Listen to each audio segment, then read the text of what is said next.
Prediction? Yes, prediction. Pain.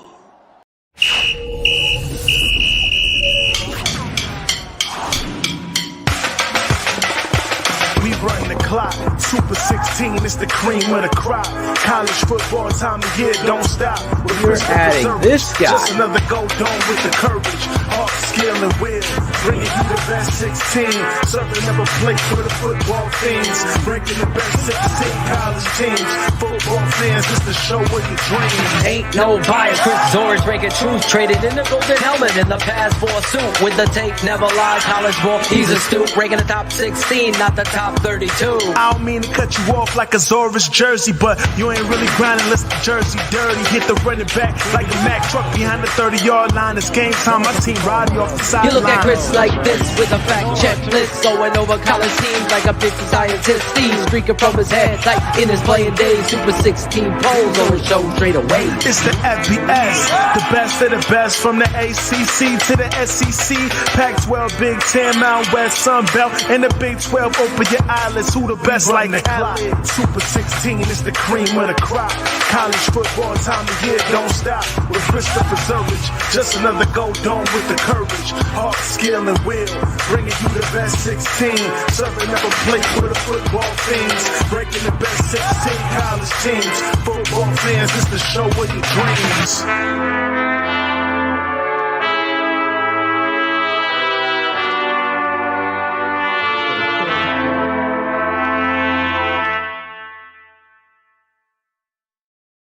Welcome, everyone, to week 11 of the Super 16 Poll Show with myself, Chris Zorich, and we're going to hear a little bit from Phil Toshian from the TTNL network, but there wasn't a Bears game, so do we have anything, Phil? You know, I always got something up my sleeve so. here. I mean, our coach... Listen, our coach fails to continue to be a head coach, Chris. I want your opinion though, because you played for two coaches with the Bears, and Ditka, more like myself, I don't think he had a filter. He just would share his thoughts. Now, last night, once again, the darlings of the NFL, your former rival Green Bay Packers, they get some breaks in calls. And look what a real head coach, he actually, now anybody watching, and I know we have a guest tonight I'm excited about, and I'm sure he could admit, anybody watching Bears Steelers on Monday Night Football a week ago would say, you know what, the Bears got hosed there. Except the head coach of the Chicago Bears, who chose the simpleton route. Let's not talk about it. Hold on. Where this coach is Phil. a huge part of the game. Hold on here. Okay. Now, yes, I'm going to disagree a little bit with you, okay? Okay. I want to hear your point. Because there are a gazillion plays during a game, okay? Mm-hmm. And as players, we feel that one call should not affect the game, right? So it always happens with the kicker, right? Last second kicker misses the field goal. People blaming the kicker. It's like, wait a minute. There were 6,000 other offensive plays that somebody missed the block on, that the quarterback threw an interception, all this other stuff. And a lot goes. The same goes for plays, right? Yeah, you get pissed off, you get mad as hell that a play doesn't go your way, but an offensive lineman is holding me every play. Right. Now, I can go to the ref and say, hey, ref, bullshit, blah, blah, blah, and that offensive lineman knows he's holding me. So the idea that kind of one play is great, but I totally understand, because we actually had a chance to talk about this last week. Yeah. And the idea of kind of a handful of plays being affected by the officials, it's just a hard pill to swallow. Listen, I did the film breakdown. I hope you saw it. And I was watching that right after work. I got home and I watched it. There wasn't one play. Obviously, the taunting became the story of national. And then an official comes out and says they got it wrong. Right. But I counted over 11 calls that went the Steelers' way.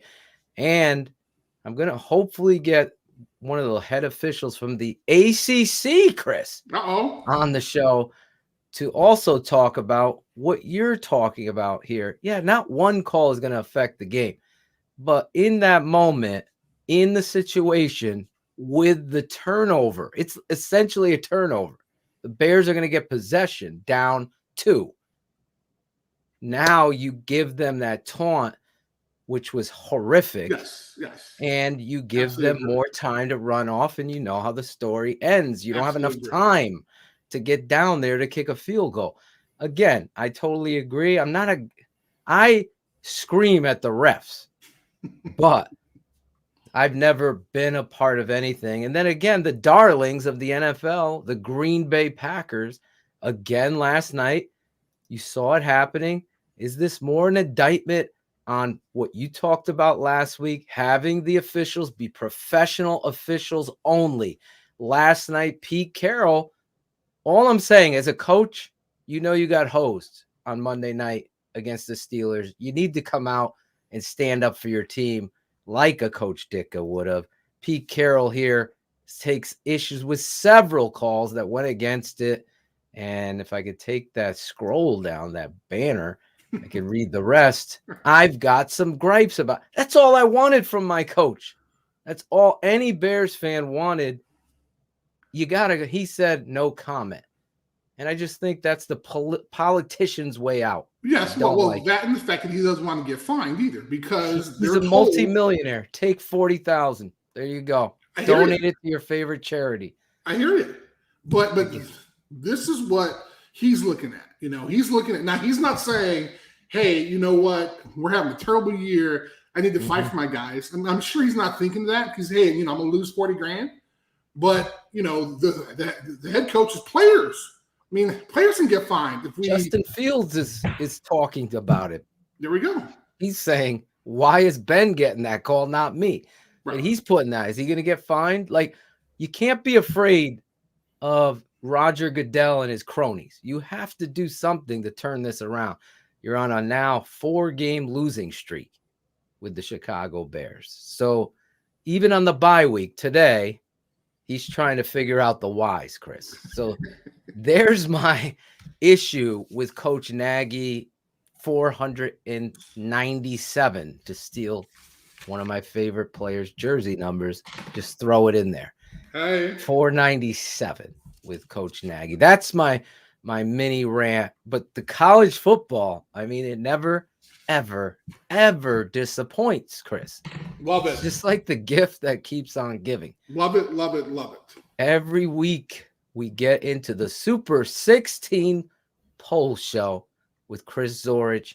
He's going to break down his unbiased look at his top 16 teams in the college land. Tomorrow, they'll come out with that other poll, Chris. The other one, right? But tonight, you have a special guest on. Do you want to introduce this guy? I do. I am honored. Oh, I'm showing a little chest here. My wife is going to kill me. Let me button this up a little bit. There you go. I have to look professional, Wow. How many of these mechanic shirts do you might have? Oh, I ride a motor. Well, I have 3 motorcycles. 3 motorcycles. I happen to have a plethora of workshop shirts. This is what folks wear when they work on their motorcycles. See? There you go. I didn't know that. I'm learning something. You thought I was having a fashion statement, huh? I did. I thought it is a cool fashion statement, in my opinion. My unbiased opinion. Can I get a shirt? I would love to get your shirt. Yes, absolutely, absolutely. It'll say DDP. DDP. It's gotta say right. DDP. It'll say staff. So you can help out in the garage. All right, who do we got here tonight? Okay, we have a very special guest. This is kind of exciting for me because we actually go way back. It's part of the media, and I guess, am I part of the media now? I don't know. You are. You have your own show. You got your own poll. Ooh. And by the way, there's a Fortuna poll out there. So yeah. Well, here's the deal, right? So I actually became a member of the Football Writers Association of America this week. So Max, congratulations. Thank you very much. And Matt was the past president. So this all goes full circle. Writer at the Athletic, also has a Notre Dame podcast called The Shamrock.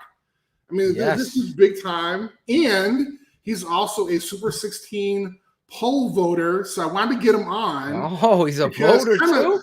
I thought you were going to say he was a fan of our show. I mean, well, of course that's it. But I'm kind of switching the role here because I don't know how many times a former player that he's interviewed has interviewed him. So, Matt, you want to jump on here for a minute? Let's bring him on. That was quite an introduction, I got to say. I will try my best to live up to it, but happy to be here. And, hey, if I'm on. Okay, so I think, Matt, you froze for 1 second. What'd you say? I said as long as I'm on the show, then I'm a fan of the show. So there no you question. go. There you go. I love it. There you go. All right. So here's the deal. This is we kind of take an unbiased look at the top teams in college football.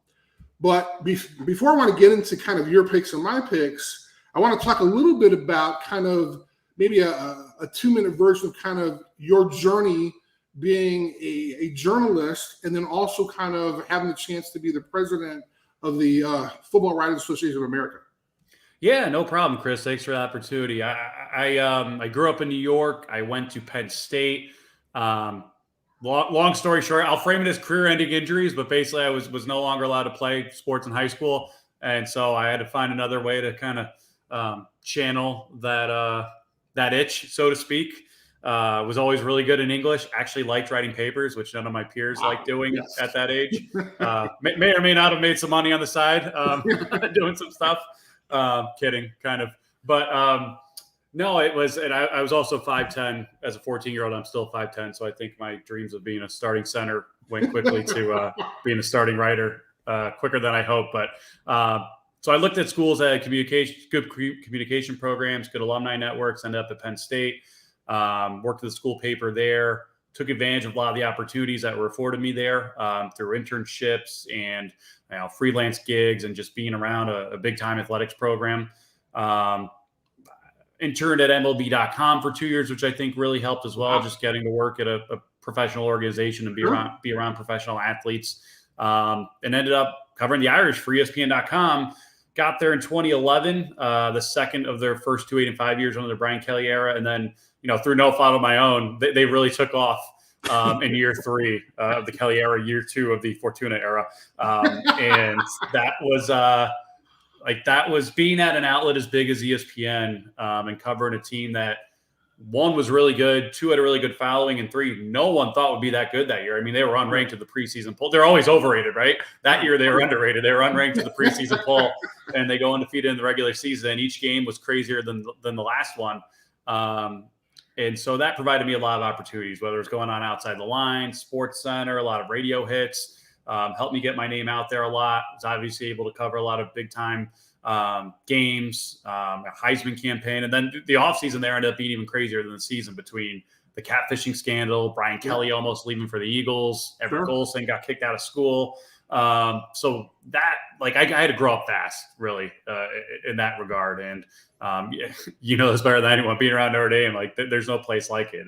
Drama just finds that place, whether they're looking for it or not. And more often than not, we benefit from that as far as okay, a lot of people are interested. We got to put this into proper context. And so being around that program in some capacity, I cover them day to day for 6 years at ESPN. I'm covering them a little less now in my 5 years at the Athletic. I'm still, I live in Chicago. I'm going there tomorrow for a story, still do the podcast and go to most of the games, the podcast, The Shamrock with Pete Sampson. So that's kind of the Cliff's Notes version of my career. But I've been more lucky than good, but I feel very fortunate to be in the position I'm in. So with the Shamrock podcast, what was the idea behind that?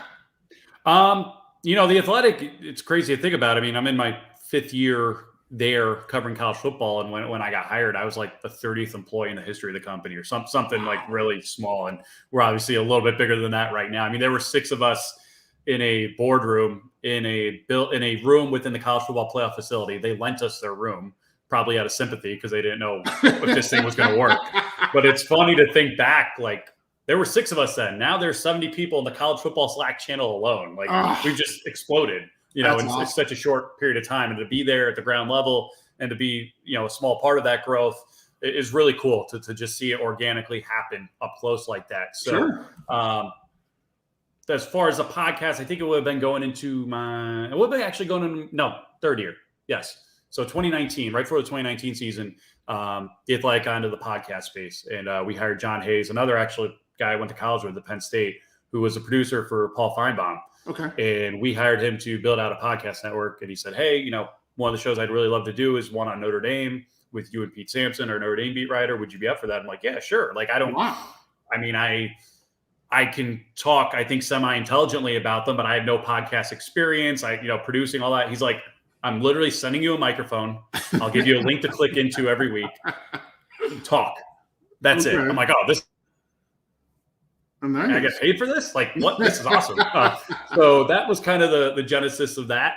And the 19th season was a successful season as far as, they went 11-2, but it wasn't as crazy and as crazy good, I think, as these last 2 seasons. Sure. Just off the walls, whether it was going undefeated in the regular season last year or even this year. Like, they're going to go 11-1, and this is going to be Brian Kelly's best coaching job. And none of us saw this coming, especially if you watch some of those early season games closely. You thought this team does not look very good right now. Exactly. And they're making it work. So it's been really fun. I mean, it's funny you asked me this now. I was in Charlottesville this past weekend for the game, and Pete Sampson and I, we set up shop at a restaurant to watch some of the early games. We walked around town. I got to campus, and more Pete than me. I don't say this like to brag. Like, so many people came up to us, and all of it was, hey, we love the Shamrock. Like, nice. None of it was like written word. Like, I've been around Notre Dame enough where I go to a game, 1 or 2 people say, hey, I enjoy your stuff. Sure. Every single person who's came up to us, all were talking about the podcast. And that was enlightening for me as far as, like, you never know. Like, we're talking now, like, we assume a lot of people are listening, but we don't know, right? Like, you never really know. Right. I'm like, wow, like, this thing is kind of taken off a little bit. That's pretty cool. And they all couldn't have been nicer. And they're all reciting like our flight info that we talked about. I'm like, wow, they're really into this. Holy cow, I got to be careful about how much information I share. Right, exactly. So it was pretty cool. It was fun, but it was an open air press box, and there were people turning around, looking at us, waving at us, like, asking about plays. So that was pretty cool. So it's been fun to see the podcast take off the way it has, and it's something different for me. I never really did that. I was and still am a writer, but there's so many different ways you can kind of share your opinions and share insights that might not make a newspaper or a website article, and just, quickly react to games. Post-game podcasts are great because you have so many thoughts in the moment about what just happened, and you're trying to, get through the word salad to contextualize what you just witnessed. And it's definitely helped me scratch a professional itch that I didn't know I had before I started doing this. Well, it's really interesting, and because when I started to do the Super 16 poll show, folks were telling me, "Oh, Chris, Notre Dame, you're going to be biased," and so I was just kind of wondering, like, how you felt about having a podcast covering them, but also kind of on the national level as well with the Athletic and everything else you're doing. I mean, is it kind of? I mean, do you feel in the back of your head that you have a bias because you have a podcast for Notre Dame? It was a little challenging in the first year as far as we just started doing this like right at the beginning of the season, and I already had most of my like road game schedule stuff scheduled out for that season. So there were days where I was going to be at another game, and then I was going to be asked to talk about Notre Dame team after that I didn't watch. And in retrospect, like, that's poor planning on my part. Like, I should have said, like, find other guests or whatever. Like, I don't. Notre Dame fans are as passionate as anyone in the country. They deserve to have someone who is like fully engrossed and giving them as much information as humanly possible. And I probably aired a little bit that first year, but the last 2 years, I just think like anything else, like the more reps you get, the better you get at it, the more comfortable you get at it. And, I haven't seen any problems in that regard. If anything, I think, being kind of a national writer, for lack of a better title, and going around the country, it gives me perspective. Like, if we're talking about recruiting strengths or weaknesses, if we're talking about hiring strengths or weaknesses, whatever it may be, I've seen some stuff. I've seen what works elsewhere that Notre Dame maybe could be doing better. I've seen what doesn't work elsewhere that Notre Dame has wisely chosen not to do. So I think, there are 130 different FBS teams, and they all play kind of a small role in this greater college football universe that we go crazy for every fall Saturday. And I think the more you can learn about that and learn how other places operate, the more intelligent your content will be. That is very true. That's kind of a good segue into kind of, we wanted to get you on last week, but there was you had a little conflict, and that conflict, you were actually doing a show about the college football playoff results, the rankings, and kind of wanted to get your quick opinion on what did you think about last week's ranking? You know, I feel like in some ways, like these guys just can't get out of their own way. You know, like the headline should have been, oh my God, Cincinnati moved up a spot after barely beating a bad Tulsa team. Maybe they actually care about the group of 5. Maybe Cincinnati still has a chance. Because when they were 6, at least my reaction was, all right, well, they already played all their tough opponents. Like, they're only going to drop from here on out. To see them move up to 5, I thought, holy cow, like, maybe they got a chance. And yet, because they put Michigan over Michigan State 9 days after Michigan lost to Michigan State and has the exact same conference record and the exact same overall record, that's all I didn't want to talk about, and rightfully so. And it was just like, you guys missed a golden opportunity for very easy, good PR for reasons or formulas that I don't understand. Now, the advanced stats seem to really like Michigan, and that's great.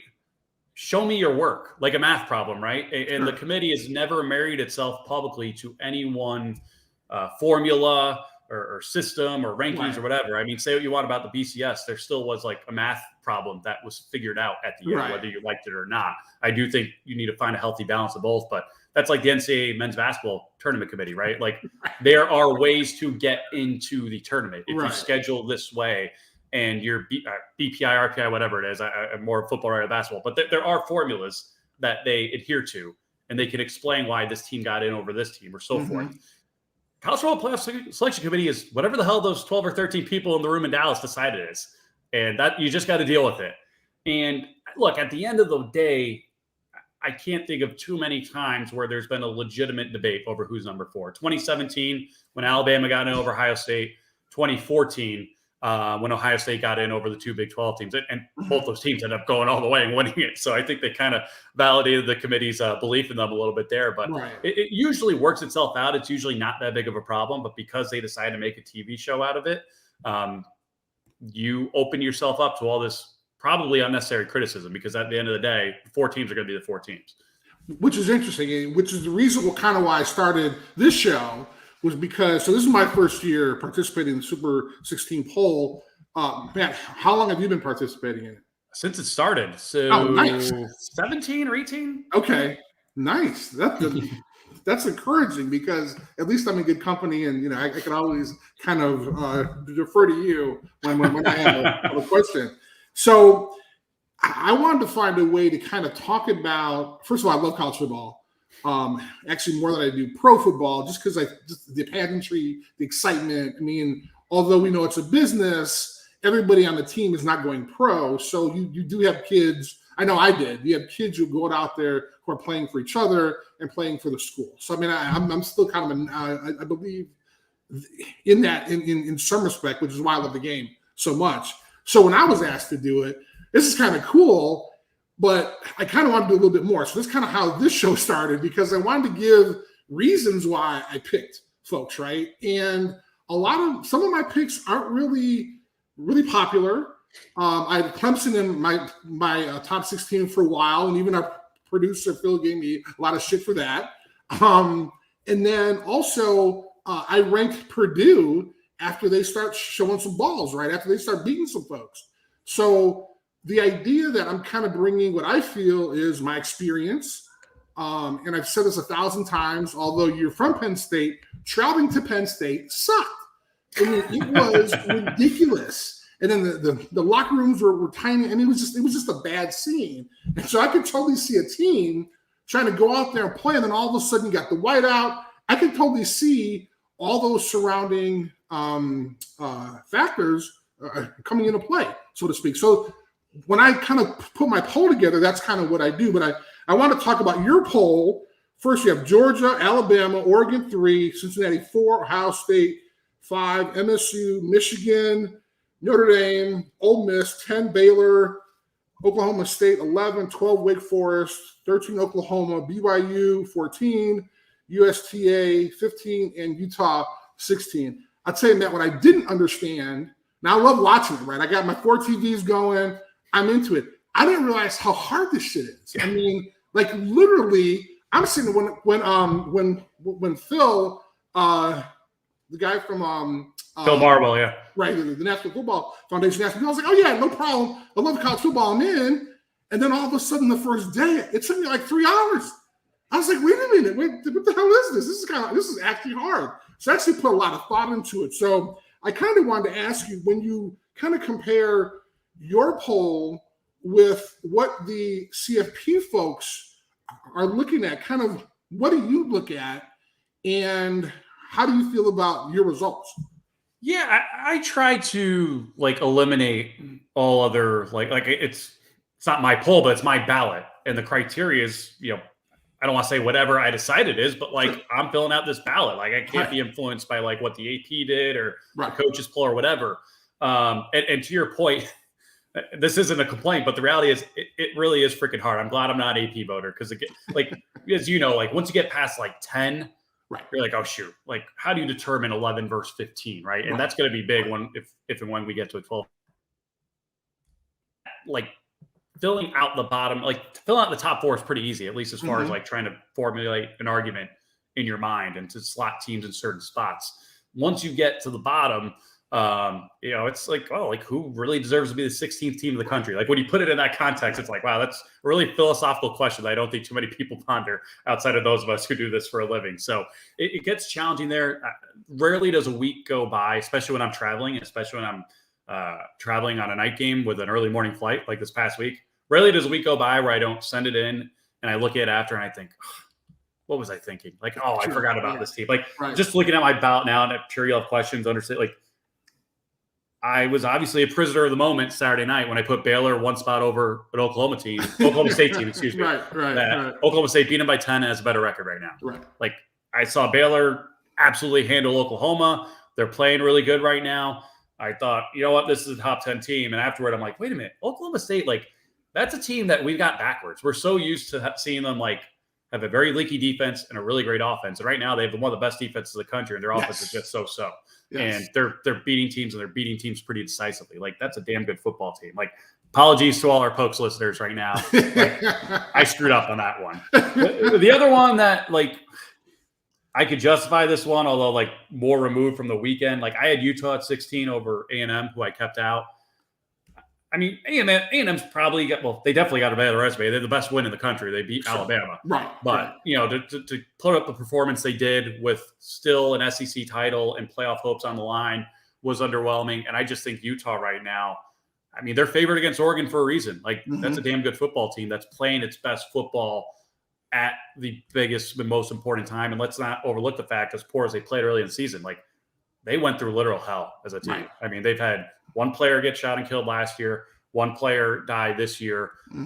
Like, I haven't been in a locker room. I don't know if you've dealt with something like that as a locker room. I can't imagine how that paralyzes you emotionally and how you react to that. So this is a team that's really coming together at the right time. I would not be surprised at all if they beat Oregon this weekend and, you know, eliminate one whole part of the country from the playoff discussion once again. But that was my thinking in the heat of the moment, putting Utah in there in that 16th spot with 3 losses over A&M, who also has 3 losses. So I do want to ask you, we kind of alluded to a little bit before with Cincinnati. Kind of give me your take on how do you feel kind of about Cincinnati, what they've done, because I think that there's this bias for Cincinnati because they literally put together this dream season. It started in the bowl game last year when they beat Georgia, right? I mean, all of a sudden things start getting in line. 3 or 4 years ago, they got a check from Notre Dame for $1.2 million to go play them. Who knew it was going to be the type of game it was? So literally, it's been kind of the storybook season. But like the way I feel about it is different than the way like a lot of other folks feel about it. So how do you feel about Cincinnati this year? You know, I can get behind them not being a top 4 team. Like there are arguments to be made that this is not one of the 4 best teams in the country. If you've watched them play recently, particularly 2 weeks ago with College game day in town and a great chance to make a statement and get really lucky against a not very good Tulsa team, like there are arguments to be made that this team does not belong in the playoff. Like I don't disagree with that. I was surprised they were number 6 in the playoff rankings as early as they were because they were still – Indiana obviously hasn't turned out to be as great of a win as everyone thought it would be, but like Notre Dame is getting better and better. That's a double-digit win on the road at Notre Dame. That's one of the best wins in the country this year. And like, if you watch that game, I'm not saying like they do it again if they play tomorrow, but if you watch that game, there was no doubt who the better team was on that day. Absolutely. And I think there's something to be said for that. And I know like at least the committee, when they look at the data, they're looking at this season, but there is brand bias in all of this, right? Like Alabama's always getting the benefit of the doubt. Ohio State's always getting the benefit of the doubt. I think Luke Fickell said this after they beat South Florida on Friday night.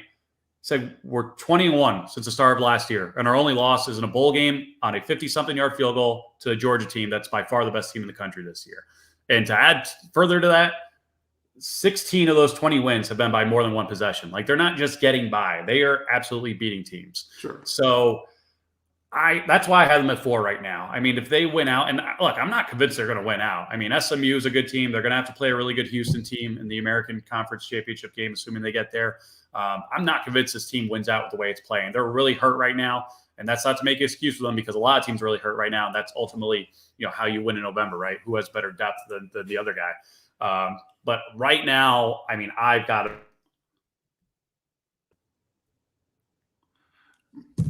The interesting thing that I've learned kind of through all the poll process is, I mean, everybody loves kind of their poll, and folks, I mean, they can look at one team and see something the exact opposite. Yeah. So, I mean, I love it because I love debating. I love hearing other folks because I'm willing to learn. Like, I mean, there's a couple of things you pointed out this evening that I didn't even know about. So like, wow, so maybe I'll take that in consideration next time. And I think that's what's so great about it. But it's kind of challenging though, because when you have folks who feel so strongly about kind of their team and aren't willing to listen, that's kind of the frustrating thing. Yeah, I mean, to your point, I think anyone who's watched a single play of football this year can agree. Georgia's number 1. Sure. You could take so many teams right now and make a compelling case for them to be number 2. Mm-hmm. And when Alabama was unveiled as number 2 in those first rankings, and Reese Davis, an Alabama grad, is laughing as he announces it, thinking, here we go again. Like, right. Can't wait to see all the backlash from this. That was my reaction too. Like, no one gets the benefit of the doubt more this Alabama team. And then, like you said, I look at the data a little bit. I'm not the biggest math guy in the world, but for the most part, they're beating the crap out of the teams they play. Now, LSU they struggled with, Florida they struggled with. If you follow Nick Saban as closely as I do, usually he's really upset after close wins like that and getting on his team. This year, I think he knows he doesn't have a team that compares to last year's team, and he's very proud of what they've been able to do, given their relative limitations to the standard they set last year. They've got 5 wins against Power 5 teams with 500 or better records. That's a really good resume. And they're beating these guys pretty decisively. They beat a really good Ole Miss team by 21 points. So, I mean, I know Vegas isn't how you should determine this, but they'd be favored against everyone except maybe Georgia and favored by a wide margin. Yeah. And that's all. I hate that argument because, again, like, why play the games, right? Like, I don't care that Ohio State's favored over Oregon right now. We saw what happened. Right. I don't care that Michigan was favored over Michigan State. We saw what happened. Aaron Suttles is our Alabama beat writer, does a terrific job. And, last week, the second week of the playoff rankings, Bama gets them billed as number 2 again. And Suttles said something to the effect of, like, I've watched this team as closely as anyone all year. I don't think they're the second best team in the country, but I cannot make a more compelling case for anyone else right now. Someone has to be in that number 2 spot. And frankly, who better than Alabama right now? Well, Matt, this has been great, man. Thank you so much for taking out some time this evening.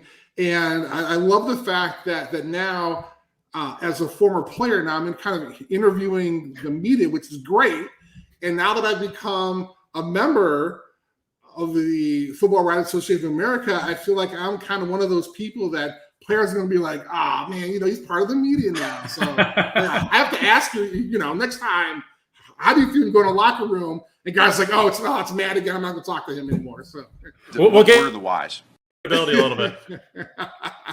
All right, man. Thank you so much, man. I really appreciate this, and we'll look forward to kind of next week and see really what happens. I think this is one of the most exciting college football seasons in at least the last 4 or 5 years. Absolutely. I can't believe we didn't get a Notre Dame playoff question in there, but we'll do this again in a couple weeks, hopefully. Sounds good. All right, man. Thanks, Chris. Easy, man. Appreciate it. Got it. Well, thank you guys very much. That was Matt Fortuna. Great guy, obviously, really accomplished. But a little bit more importantly, hopefully you guys got an insight.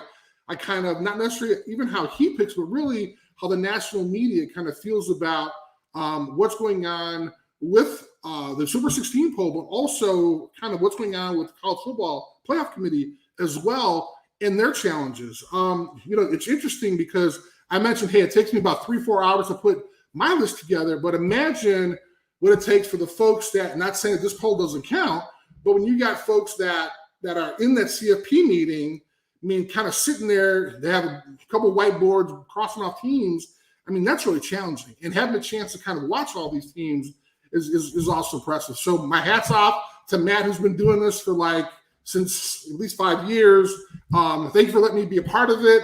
And like I said, for me, this is kind of an interesting situation to be on the other side, now being a media person. So this is kind of weird. So Phil, I'm script. It's on a script. Yeah. Now I'm part of the media. What the hell? You are, and you handled your interview pretty good there, brother. This is scary, man. This is scary stuff. All right, you're getting better and better. You're getting better and better. Well, I'm learning from a pro like you and have a chance. Taking those reps. Hey, there you go. See? Yeah, taking the reps. I like that. Yeah, I was thinking of Justin Fields not getting any with the ones when he was saying it. Well, but that's the thing, though, right? If in the preseason, in training camp, if you think you're going to do it, then allow them to get the reps. And a lot of folks don't understand that. They just think you can throw somebody in there and natural talent aside, if you're not getting any reps with the first unit, there's no cohesion. I mean, there's no relationship going. So, I mean, that's something that I think a lot of coaches should do. And as you know, your dad's a coach, you played. Yeah. There's only a set amount of reps that the first unit's going to have. So that's doing team, you're only going to have the first team's only going to have 16 reps. Yeah, that's why it's so important that you have a plan to make sure that you're getting that young buck reps. It's like Robert De Niro's a great actor, right? But then throw him on freaking stage at a Broadway play that he doesn't know the script. Like Chris said, I don't know the script. How great is he going to be? How is he going to perform? He doesn't know the script. He's going to shit the bed. It's the same thing with the quarterback. He's got to know the script. He's got to feel who his teammates are. Maybe this guy's weakness is his pass set. So we got to make sure I'm kind of peeking out the corner of my eye when I'm dropping in my 5-step. All those things you learn. So it's so important. And that's where, I've always been critical of coaches that don't have the plan to make sure. So if, as Chris just threw out that number, if there's 16 reps with the first team, then the first team, especially with a younger kid, the first quarterback's going to get 12. And I'm going to make sure there's 4 reps for the young buck because I got to be prepared. You got to, especially at that position, as much as they protect that position, you're still seeing quarterbacks go down. You're still, and also you have the COVID part of this too, where you saw Green Bay lie, and then they got to go to the backup. Same with the Pittsburgh Steelers. It's funny, Chris. There's a picture of Justin Fields shaking Ben's hand after the game. Then Big Ben has COVID. Right. Do you have to worry about your kid? It's like it's craziness. But to your point, you got to have a plan. You got to be prepared. Real quick, Chris, before we get into your poll. Yes, sir. Real quick, might as well play it. Is it there? Real quick. Yeah, there it is. Real quick. Real quick. UConn. Hey. UConn football, baby. How about that? UConn. Jim Mora, Chris. When was the last time he was a college coach? Wasn't he with UCLA? How long ago? I would say, I don't know. I thought he was a better college coach than he was a pro coach. No. I'm all for that. I thought this was a good hire, Chris. I'm surprised that he went, actually. I mean, he too. has the pedigree from UCLA. He was in pro school, but UCLA to UConn. I mean, that's impressive. So kudos to the NFL experience, name coach. What does a name do? I don't care what you say. A name gets you tickets. Absolutely. Yeah, you sell tickets and it gets you in the door of some of these families. And hopefully, I'm going to make my way over there to talk with Coach at some point, because I think it's so important that you recruit your state. You got to recruit your state. I've seen so many football players leave this state playing at Iowa, Florida. Obviously, everyone knows the story of former Patriot tight end who ended up being a murderer, but he was from Connecticut. This kid gets out, goes to Florida. He should be in his home state. He should have. Never mind. Wow. I was going to make a joke. I was waiting. Yeah, hopefully you don't. I'm being careful there, Chris. Thank you. I appreciate that. Thank you for that. But I wanted to give UConn. We were worried, Chris. I know. We're talking about it. It was such a dumb move. Because if they recycle the guy who left in the middle of the night, they brought him back. It's like, who do you have pictures of? I mean, because the idea that, how do you hire this dude back? You saved his job for him, even though he kicked you when you were down. It's like that beautiful girl. Why does she like this guy? He's just a POS. But she goes back to him. Yes, very true. That was UConn. Now they've moved on. They found a guy. I'm excited about Coach Jim Mora Jr. I am too, man. Playoffs? Hey, that was his dad, though. His dad. I know. That was Pops. That's still classic. Yes, it is. Speaking of classics. Speaking of classics, Chris Zorich, the Super 16 show. We are going to get into it right now, Chris. You got to kick us off. Every week, this guy brings his no bias. Nothing gets in the way. He does the work. And believe me, we're texting back and forth following these games. It's unbelievable. And Chris, who do you got here at 16? Well, first of all, I don't think we had a bad. I mean, I don't remember. Do you want to look at last week's? Yes. Sorry. It was last week's. That's okay. BYU. We had some interesting exactly. We had BYU. We had some interesting, Purdue. We kind of saw what they're made of, right? Iowa. I mean, hello. And these are teams that, really had a chance to really do some stuff. Yeah. But then all of a sudden, some things happen. And I cannot wait to talk about Oklahoma, because that was just bedlam. That was way too interesting. But let's kick it off with number 16. Number 16, BYU. Okay, man, I'm excited about this team. They had a bye. They're playing Georgia Southern. Again, we actually talked about this last week. The idea that they were independent. Now they're going to be going to the Big 12. Great for them. But are they going to survive the Big 12? I'm not sure. I mean, one of the prerequisites apparently is not having a defense. They actually play defense well, so it's be kind of interesting. They have a bye. They're going to be playing Georgia Southern. Obviously, at 8-2, they'll probably have a chance to go to a really good bowl. They travel really well. So we all know what's going to happen after next week. So let's move to number 15. Number 15, Wisconsin. Okay, this is kind of fun. They actually came back after a couple week hiatus. Had a chance to demolish Northwestern 35-7, a game they're supposed to win. But interestingly enough, it's going to be kind of interesting because they've been gaining this momentum.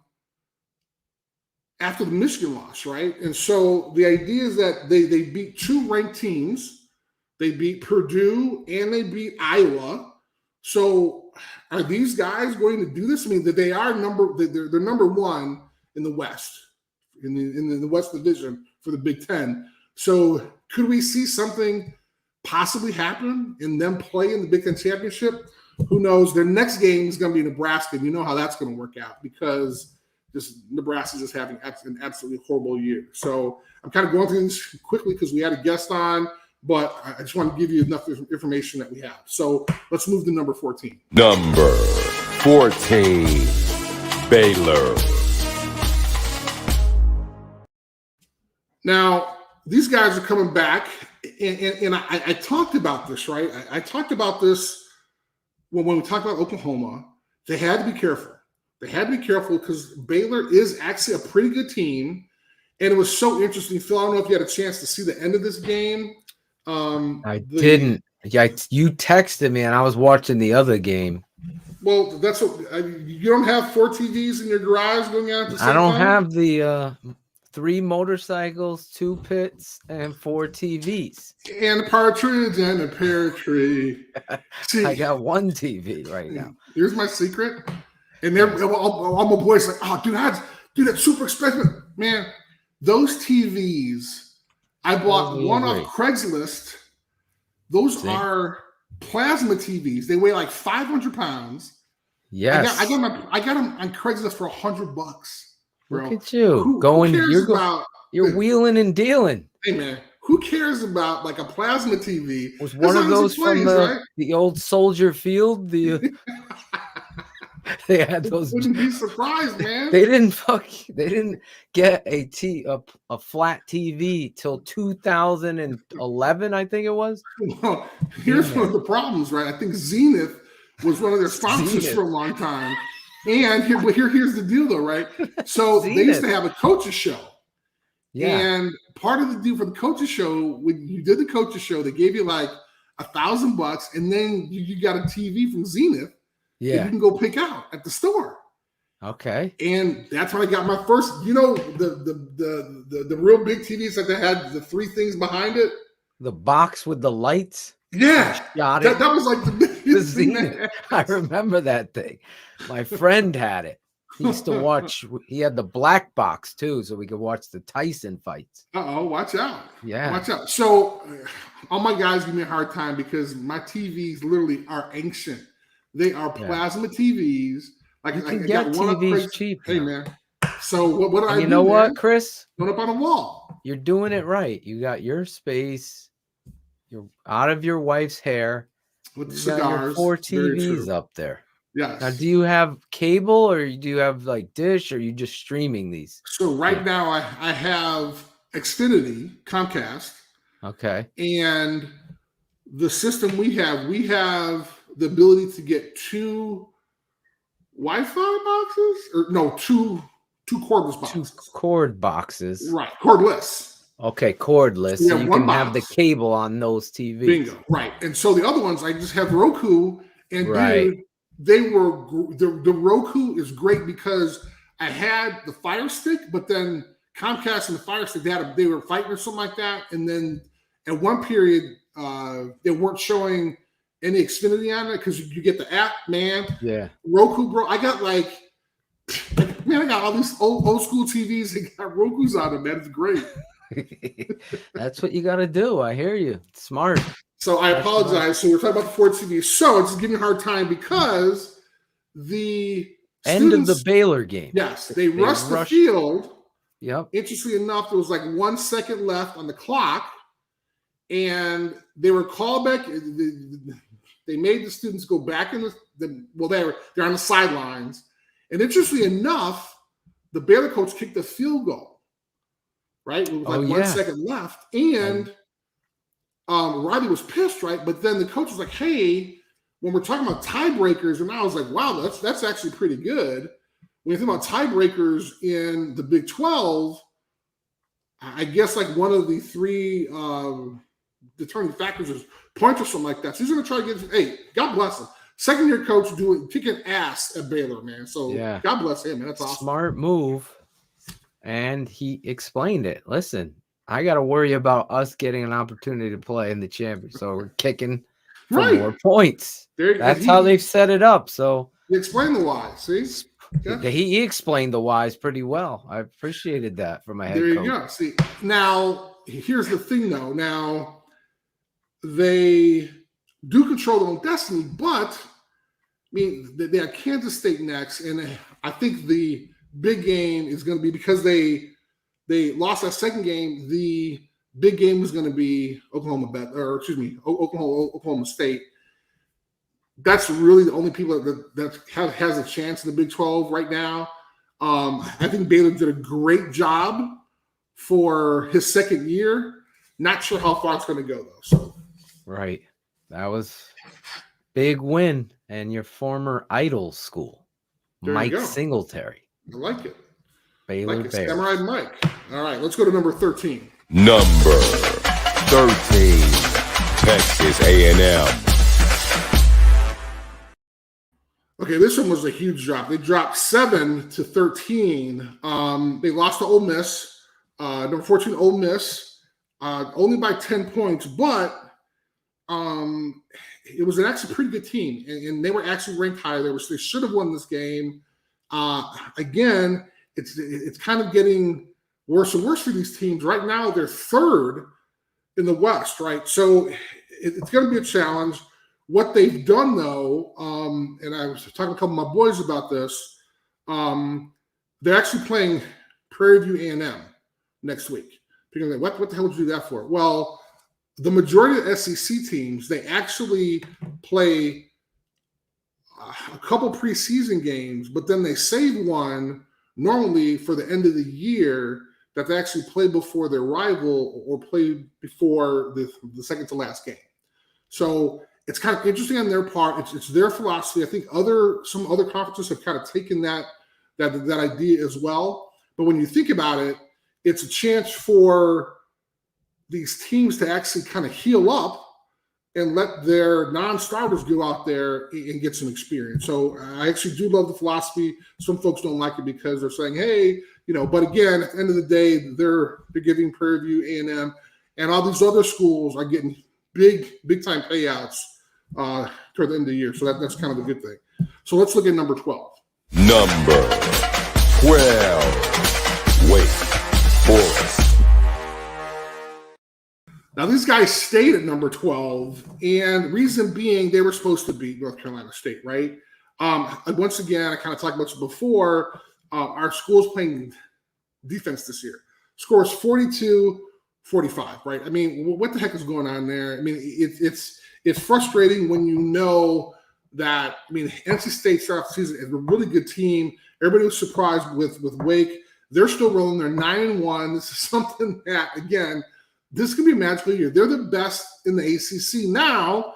And I've talked about this before Wake several weeks ago. Their true test is next week. It's going to be against Clemson, right? Because Clemson has had this terrible fall from grace, but they still have that dignity.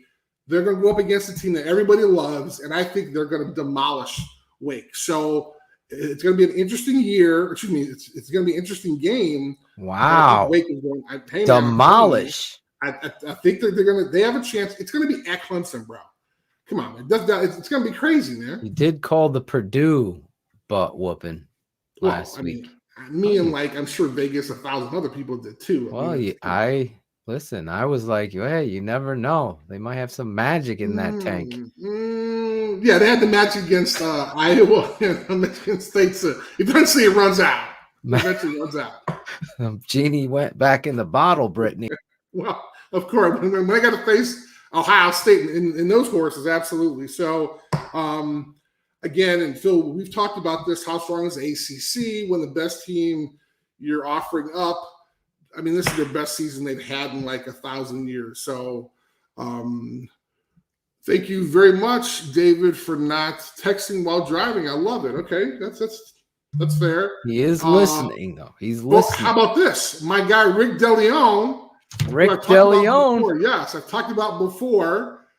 He is the diehard Michigan fan. Oh, that's Rick. He gave us this year. Yes, he gave us the year that Rick Moore was the coach at UCLA. And interestingly enough, we were on the phone going back and forth.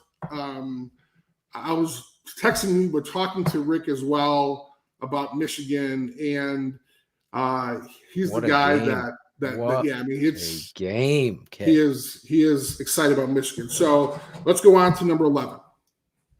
Number 11, Oklahoma. It had to happen, folks. I had these guys ranked high. I thought that they actually played their toughest opponents, I think, except for Oklahoma State.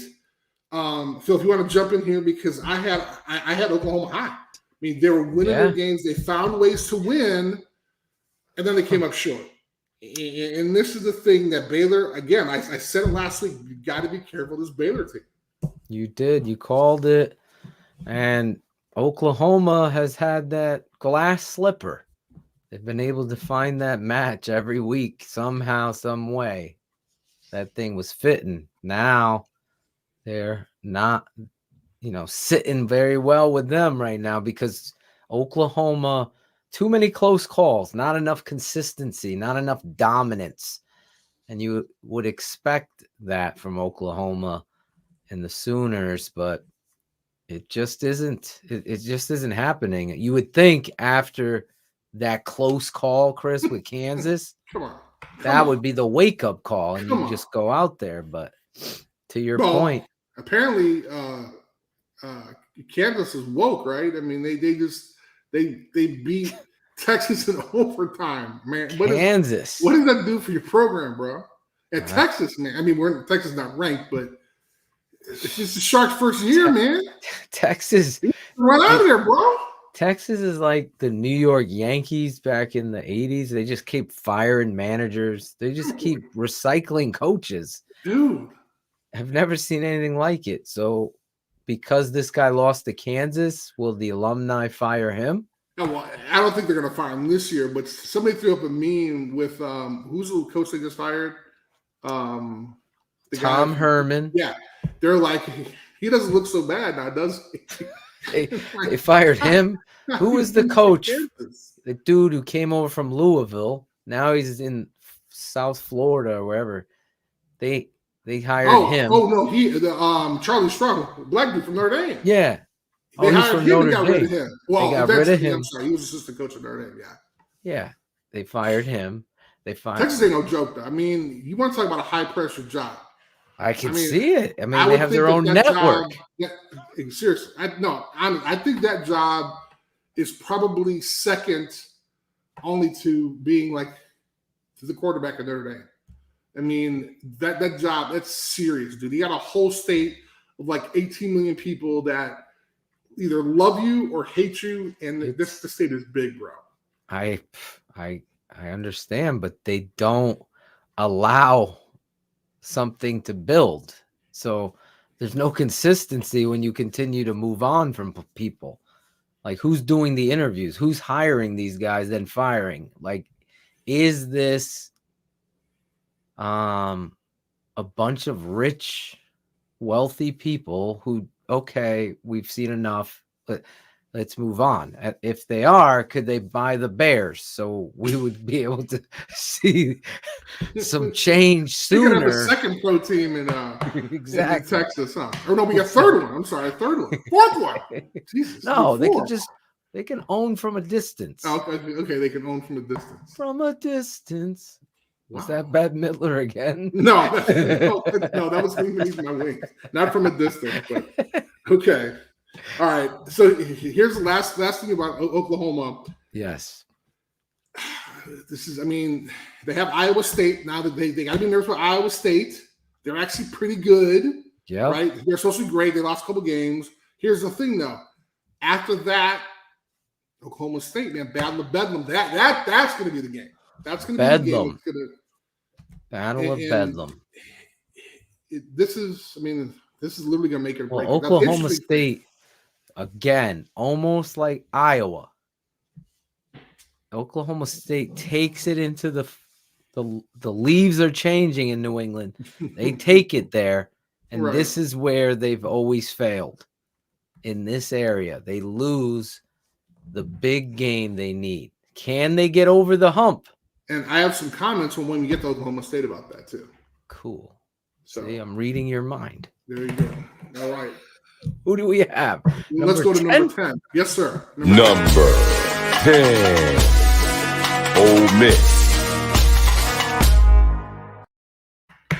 All right. This is Lane Kiffin's team. Y'all realize he's only been there for 2 years. This is his second year, and currently they are number one. No, I'm sorry. They're number 2 in the West right now. So interestingly, I mean, come on, man. This is going to be a great year for Lane.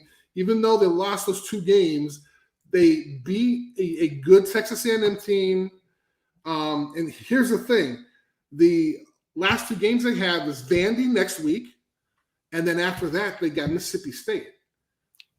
So, like, literally, he's gonna have a 10-2 season after coaching at freaking FIU. Or no, FAU.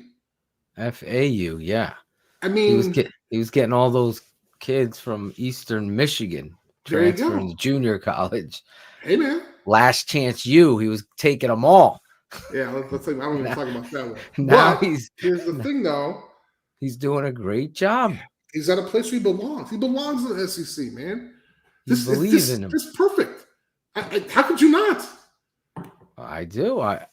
I believe in him. I like his swagger. I like his energy. I like how he backs his team. I like how he doesn't ask anything about whys. He has answers. We actually talked about this before. Yeah, he owned his mistakes, and that's how you grow as a coach. You have to like own those things. Then you build off of them. Like Nick Saban isn't perfect. Bill Belichick isn't perfect. Bill Belichick got fired from Cleveland. You know, but that's where you learn these life lessons. And Sure. I think Lane, House of Lane right now, Ole Miss. Well, House of and Lane. as crazy as it sounds, I mean, if LSU comes a calling, do you go? No, I would totally advise you stay. You found your home, just like you said. Hey, man. You're where you're at.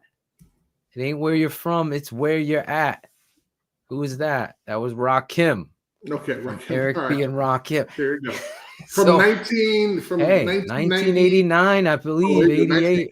Okay. 88 or 89. Probably Sure. one of the best albums, rap albums, I would say. Paid in Full. There you Eric go. B. and Rakim. But Lane Kiffin, no to LSU. What are I you like it. You're going around Tennessee, USC, here. Let's go FAU. Let's Exactly. stay where you are. You got blackballed. Nick Saban took you under his wing and you rebuilt your reputation. And then you said, you know what? I'm going to bet on myself. I'm going to go down to FAU. Yes. Everybody else is like, no, stay. What are you Stay. doing? What are you doing? You're going to get a job. Well, he did himself at that point. It's Yep. no more Nick's boy. Yep. You did yourself. You got to Ole Miss. Don't leave Ole Miss, Lane. Stay there. I Stay agree. there. Like all these freaking coaches, like the Penn State coach. What are you doing? Like, why do you think your team's losing? Because you're playing this freaking game of cat and mouse about your contract. It's a distraction. Now I'm that's sorry. to the players and coaches. I love it. Yeah, right. I think you're right. And I'm surprised. Actually, Rick DeLeon, my boy, Rick was Slicky Rick. He was a huge hip hop guy back He? in the 80s and 90s. Yes, and actually, he was actually a DJ. Oh, he was a DJ. Yes, he was. So I'm sure he could throw us some beats. I think we're having like a comments issue tonight. It seems like. Oh, we are okay. So All right. people their comments aren't going through. Someone texted. So if you're trying to get in to the Super 16 poll show, or you're listening, like my boy David Schlicker, is that how you say your name, David? Don't text. Tell me later when you stop. If you're listening on the podcast version, Also follow Chris Zorich's podcast. Love I don't know it. I don't know what you're waiting on. They're There you fixing. Here's Rick. Look, they're in. There you go. See? Told you. 1987. 1987. See, man? See? I said 88, Rick. Great album though, Rick, right? He has the Drop crates. that in there. He has the milk crates to prove it too, bro. Me and him will I gotta meet Rick next time Yes, I you come do. out. Absolutely. He's the best, man. He's the best. Speaking of All right. Rick, Speaking about Rick, let's go to Speaking of number Rick. 9. Slick Rick, Dougie Fresh, you're on. Number 9, Michigan. Great segue. Great segue. They actually stayed at number 9. Again, they were supposed to beat Penn State. Wasn't too crazy. I was a little worried because they're playing at Penn State. It wasn't a whiteout, but I mean, there's a lot of stuff going on. And right now, I mean, I'm sure they're already thinking ahead.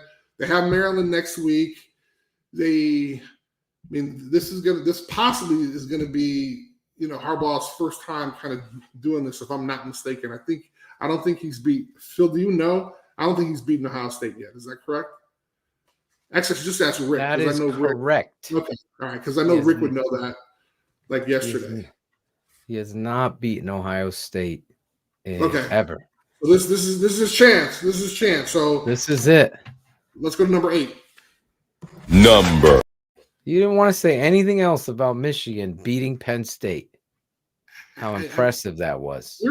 We have a lot of bro. I'm trying to do time, man. We had That was a great guest. game. I just want to say that. Okay, go ahead, Phil. Take it away. Penn State, Michigan was a great, hard-fought football game.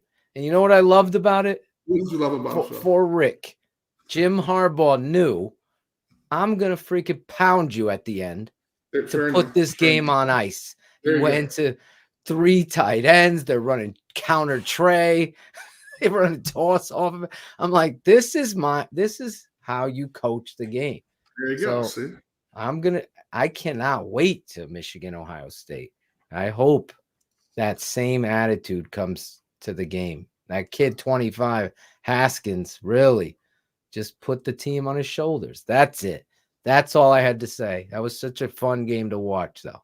Okay, so all the Michigan fans now like you. Thank you very much. Number 8, Chris. Go to number 8. Number 8, Notre Dame. Now we're talking about my bias now. There So it is. we can talk Ain't about no these guys. bias. These guys move up to actually number 8. Some other folks in other polls that we will mention have them higher, but they beat a Virginia team, yes, 28-3, almost had a shutout, but they did not have their quarterback.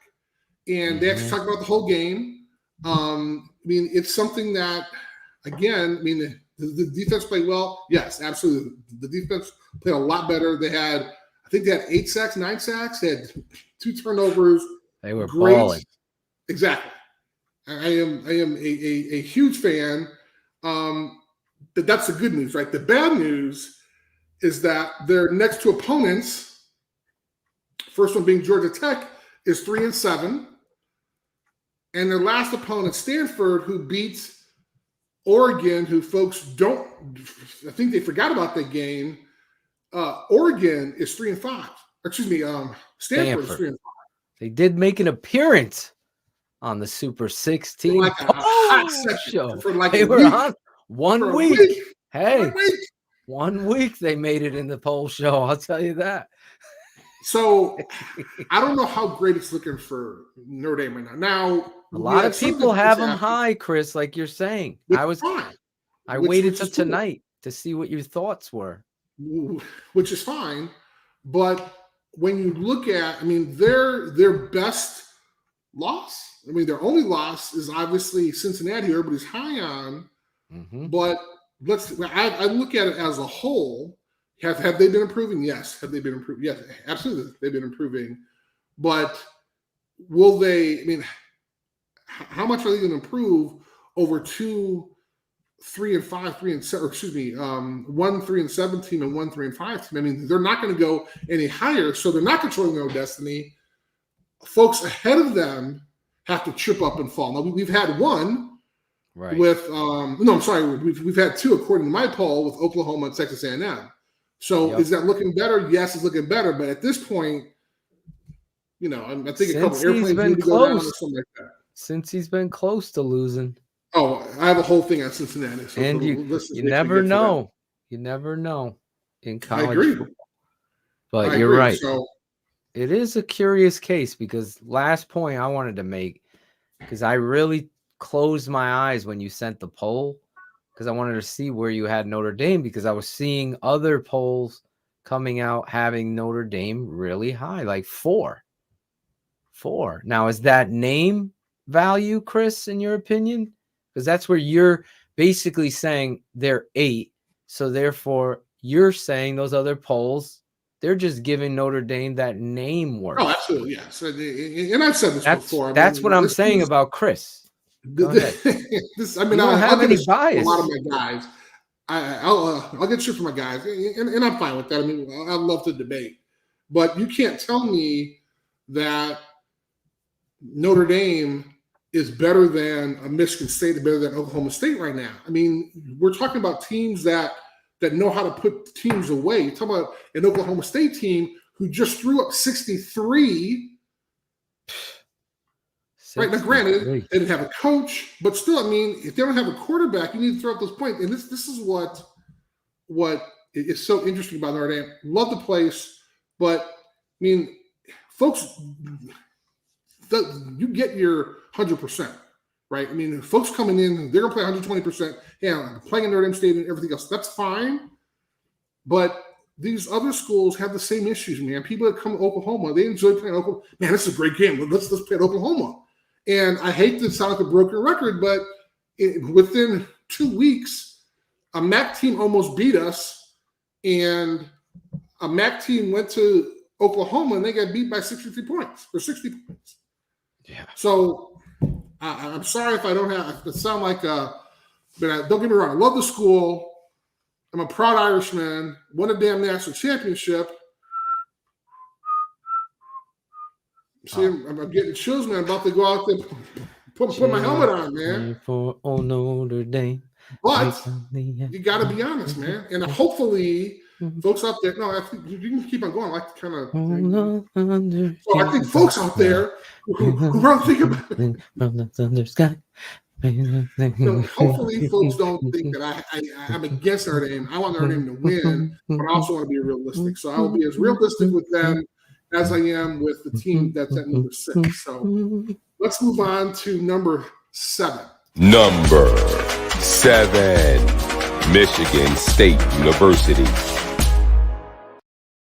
Okay, so here's an example, right? I mean, you have a team, Michigan State moved up 4 spots to number 7 after beating the crap out of Maryland, which they should have, 40-17, or excuse me, 40-21.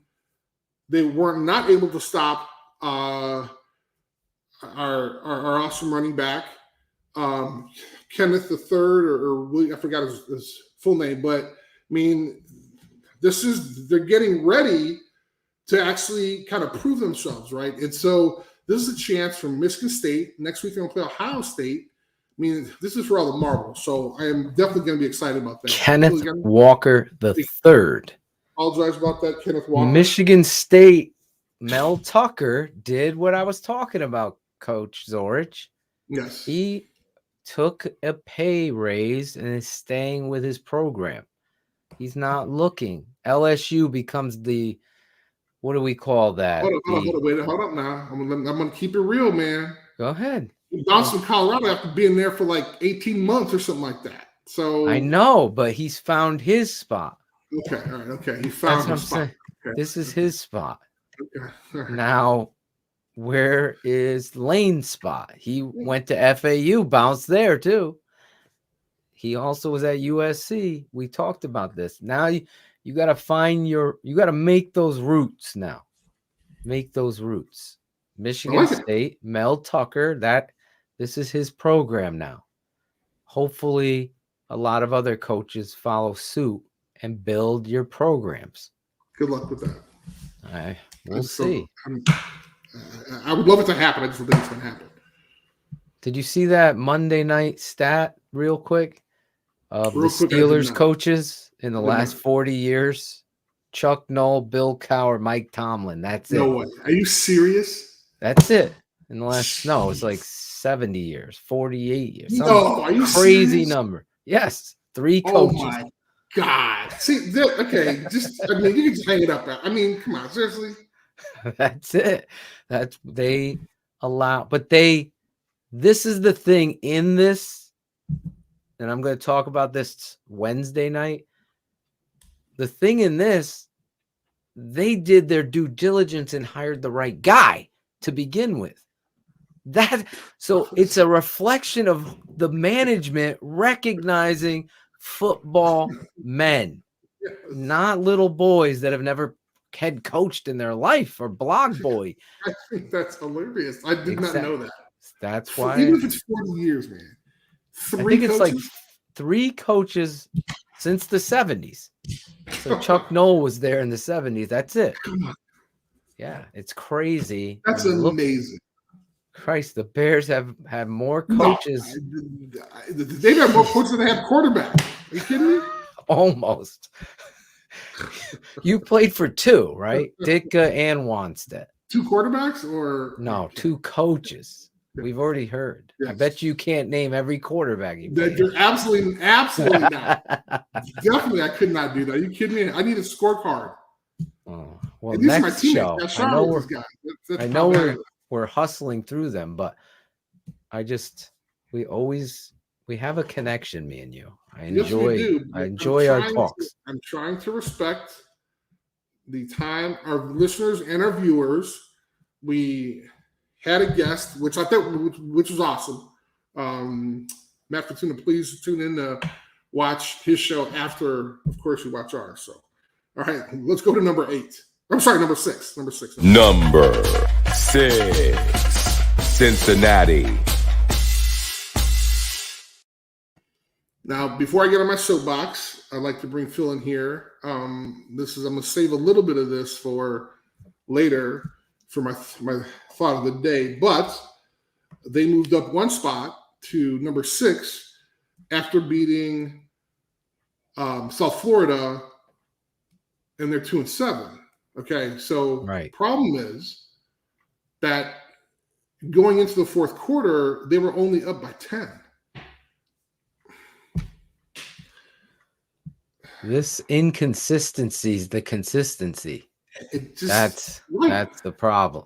And I just think, all right, I'll save the rest for my thought of the day because I'm saving all my love. See, I knew that one. That's the one song after about 30. Whitney, of course, yes, right? It is. All right, but next week is going to be SMU. Yes, and folks thought that this was going to be their big game, but as we heard Matt say, Matt was a little iffy on this one. He was saying that there might be a chance that SMU might give them a run for their money. Yeah, SMU has been playing up and down football. Mm-hmm. One weekend it looks like they're very explosive. Next week, kind of a letdown. So, what SMU team are they going to face? So, they're kind of like Cincinnati. That's been Cincinnati's been up and down. So, exactly. Let's I'm sure Chris and I have been going back and forth with this. So it's going to be interesting. That game is one that I think I'm going to try to make sure I tune into because better. Yes, that just may be one of the matchups. Oh, it might be. Who knows? All right, let's pop to number 5. Number 5, Oklahoma State. I am so excited about Mr. Mullet, Mike Gundy. I mean, they've been doing really well. They move up 3 spots to number 5 after they demolished a TCU team who did not have a coach. Score was 63-17. Again, Phil and I have talked about this. Coaches leaving during the season, it's terrible, but this just goes to show what happens when you don't have a coach. So interesting enough, the week before that, I believe it was Texas Tech. No, it was TCU wound up beating Baylor. So interesting. It really doesn't. You're really not sure what's going to happen, but I'm excited about Oklahoma State. I think this is one of these perfect storms that are brewing. You see what's going on in Oklahoma. This could be kind of that situation. Now, here's the thing, though. I mean, they need this win, obviously, against Texas Tech. They don't have a coach either. So in order for Oklahoma to do anything, they need to demolish Texas Tech and also have a great showing against Oklahoma. That's going to be a lot to be said there. But, I mean, I think that's really what we're looking at. So let's take a look at number 4. Number 4, Oregon. Now they move up one spot to 4. And I don't know. I did not stay up to watch this game. I actually fell asleep. Phil, I don't know if you had a chance to watch. I think it ended like at 1 or 2. Exactly. It was a tough one. So, but I watched the highlights. It was a rough one, man. I was exhausted. Me too. But I've been sick, so I had an excuse. Well, I was watching like 30 games in my garage, so that was my excuse. But on top of moving everything. I don't talk about that. That's a whole different conversation. They have Utah next, but here's the thing, and this is the frustrating thing for me, is that, I mean, I think they're a good team. I don't think they're better than Ohio State right now, even though they beat them, and I think it was the second game of the season, or the second or third game of the season, which is interesting because this is the same kind of thought process that the College Football Playoff Committee has, and they're talking about how Ohio State doesn't belong higher than Oregon. Did Oregon? I mean, has anybody not seen the Stanford-Oregon game? I mean, they wound up losing that game. And as I said before, Stanford's 3-7. So their hardest win, or their biggest win was against Ohio State, yet they have a horrible loss, yet Ohio State's loss is against a good Oregon team. So how does that even out? And they're saying, well, head-to-head matters. And, I mean, we can kind of go on from there. But I do think they have a chance to win the Pac-12 championship. As you heard, Matt was talking about this. This is going to be an interesting game coming up this week against Utah. So let's look and see what happens there. So let's move to number 3. Number 3, Ohio State. Okay, I was just talking about these guys. I have Ohio State ranked higher than Oregon, obviously. I think right now, if they played head-to-head, Ohio State would demolish Oregon. Again, just my opinion. Their loss is against Oregon. Oregon's loss is against a terrible Stanford team. You tell me. They just demolished another ranked team in Purdue. Everybody thought they were going to play Spoilermakers with this great season that Purdue was having, but they kind of ran into the buzzsaw, which I kind of knew was going to happen, Phil. I mean, I think that was one of these games that we had talked about earlier that something crazy was going to happen. Absolutely. Listen, Ohio State, time and time again, what are they in the top 3, top 2 recruit? Got top 5 star, 5-star. It's unbelievable the amount of talent they have. Even their slot receivers, like, ready for the NFL, you could just tell. So, yeah, I mean, when you look back, I like your rankings because I think Ohio State's a better team than Oregon. And I'm glad you put them over. I don't dispel somebody trying to argue, Oregon beat them head up, but I just think timing and performance now weigh into your poll. And listen, you're not treating Oregon unfairly here. You're just looking at the consistency of the product. And Ohio State has been playing dominant football. And before anybody poo-poos Purdue, they did beat two teams that were ranked number 3 at the time. 2 and 3. 2 and a 3. So I mean, Ohio State whooped that ass. Right. Well, and then also, I mean, kind of to your point, I mean, on this show, when Ohio State's lost, after that loss, they went down. And we actually talked about this consistently. They've been able to move up to the point where they're at now, where I think this is a great place for them. Now, it's going to be interesting to see how our boy Kenneth Walker does, right, against this. Now, interestingly enough, I was talking to my boy, and he was saying that the linebackers currently, in the future, they're going to be great, but right now they're 3 freshmen for Ohio State. That's where they're probably weakest, and they're actually going to be going up against a great player. Hey, Kathleen, what's up? How you doing? So I think for us, it's going to be an interesting game. Ohio State, Michigan, but then after this is again this doesn't end. People got these big boy pants after Michigan State. Michigan. I mean, this is the meat of the season. I mean, this is really how you're going to tell how good these teams are. And imagine if Ohio State gets through this gauntlet, please. Then you gotta. Please, I would put them over Alabama at that point. I mean, if they beat Michigan State and Michigan, I'm making an argument for that on this show. Because that is a cheese grater if I ever saw one. There you go. All right, let's think about Alabama. Let's move to number 2. Number 2, Alabama. All right, these guys played New Mexico State. Again, we talked about this before. A lot of SEC teams, they schedule one of their preseason, one of their non-conference games at the end of the year to give some of their players rest before their bigger games. Demolished New Mexico State, I think in the first half. I think they were hitting like maybe 48 or something like that. We're really not a lot to say. Knock on wood, no one got hurt. I mean, there were some bumps and bruises, but no one got seriously injured, which is obviously good.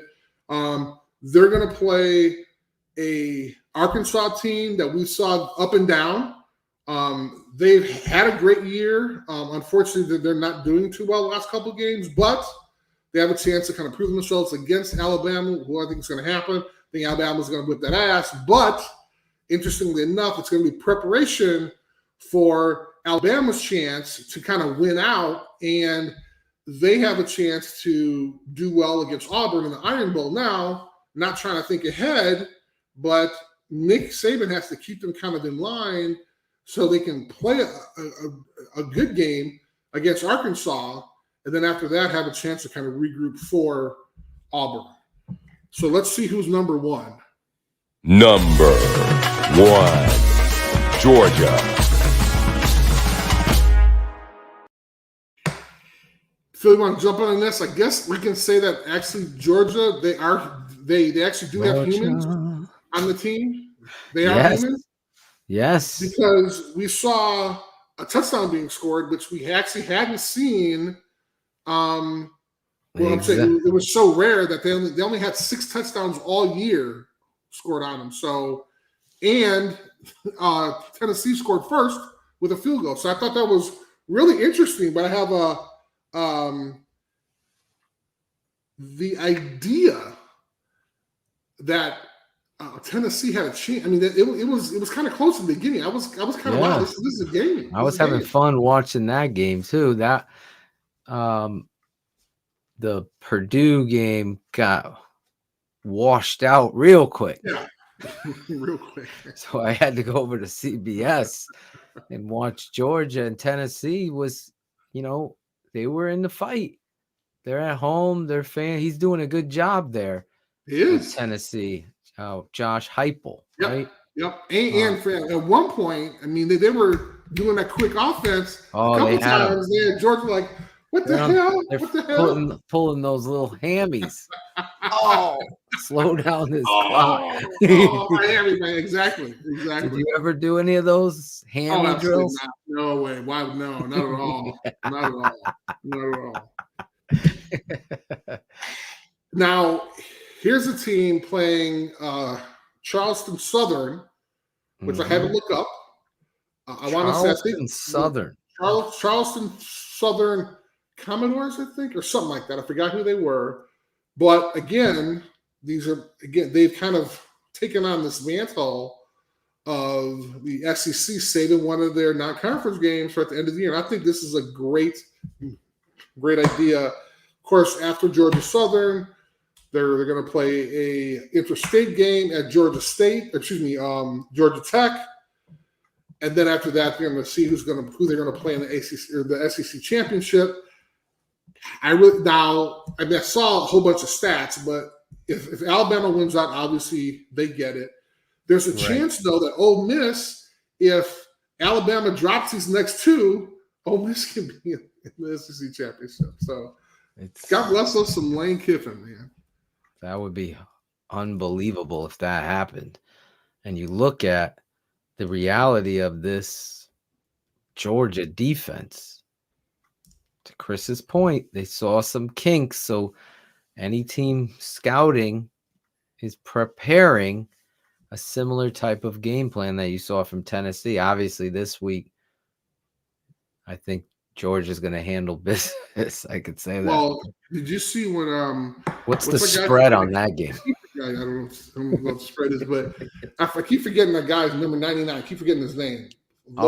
Davis. Okay. Let me look him up. When he went out, he went out. The guy they brought in, he was 6'6", like 280. His backup. Like, what? Come on, man. So, really, and at this point, who was the tallest that you played? Jordan Davis. Jordan Davis. Yeah, is his name. Yeah. Well, yeah. When you were with the Bears or anywhere, who was the tallest? Dent, or was it Alonzo Spellman? No, on defense or on the team? Defense. Probably Richard. Yeah, probably Dent. Dent. Yeah. Was he like the biggest guy that you've seen play defense? No. My rookie year, and I mentioned this before, they signed an undrafted free agent by the name of James Williams. Oh, big cat. From Cheney State. And I was like, and it was HBCU, and I was like, hey, man, what? He was like, yeah, no, I'm watching. I'm like, oh, my God. He played D-tackle. I was like, I'm never going to play here. Thank the Lord they moved into offense, because I was like, Lord. So our rookie year, there were a couple games that he was inactive. Right. And I'm out there and I'm like, okay, what do I have this dude don't have? Because I mean, he doesn't have to move that far. He can just take a reach. I got to take a couple steps to get there. All he has to do is reach. So, but it all worked out. He had a great career. Oh my God. Made a whole bunch of money, made a whole bunch of Pro Bowls and stuff like that. That was by far the biggest dude that I've seen that I played defense with. That was the best move. I don't know who decided that. Was that Coach Ditka? That definitely was Coach Ditka. So there you go. Coach Ditka. I think it was the offensive line coach. I think it was I forgot his name. Oh, who was the offensive line coach? It was an old dude. Damn. I I forgot his name too. He doesn't get enough recognition for what he did. Well, look at it. They just had Jim Covert. He just he got inducted to the NFL Hall of Fame this year. Did you ever go against Covert in practice? No, but I'll tell you what happened. This is how smart Dave Wannstedt was. So, and God bless Jim. I mean, this is terrible, but in his last year, we were in Platteville. Yeah. And Dave had one-on-one run drills. Like you had starter against starter. Yep. Doing run drills, doing like the second practice, right? Of the double sessions we had. And he was going up against Dent And God. COVID checked his backup. He was done. Oh my God. I mean, why would you have? First of all, why would you have Dent and Jim Covert go up against each other? For what? Right. I mean, what do they have to prove? You got one dude who's been in the league forever and a Pro Bowler. You got the other guy who's a Super Bowl MVP. What do they have to prove? I don't get it. And that was Covert's last year. Sad, man. That's sad. Terrible. That's sad. Let's not end on a sad note. Let's look back at Chris Zorich's top 16. Love it. All right, we got BYU. You want to see it like that or like this? Oh, hey, I like this one because I can read. No, that's like too yep, small. There we go. Yep, there we go. I, like I am 52, so Tanji. There you go. Tanji. We have to thank Tanji for this for that great graphic. We got 16 BYU, Wisconsin, Baylor 13, Texas A&M 12, Wake Forest, Oklahoma, Ole Miss, Lane Kiffin at 10. Michigan 9, Notre Dame, go Irish at 8, Michigan State, Cincinnati at 6, Oklahoma State, Oregon, Ohio State at 3. A little controversy there for folks, Oregon or Ohio State. I'm picking Ohio State higher. Number 2, Alabama, and number 1, Georgia. There you go. Georgia. Hey, I know that one. That's Ray Charles, right? There you go. Ray Charles.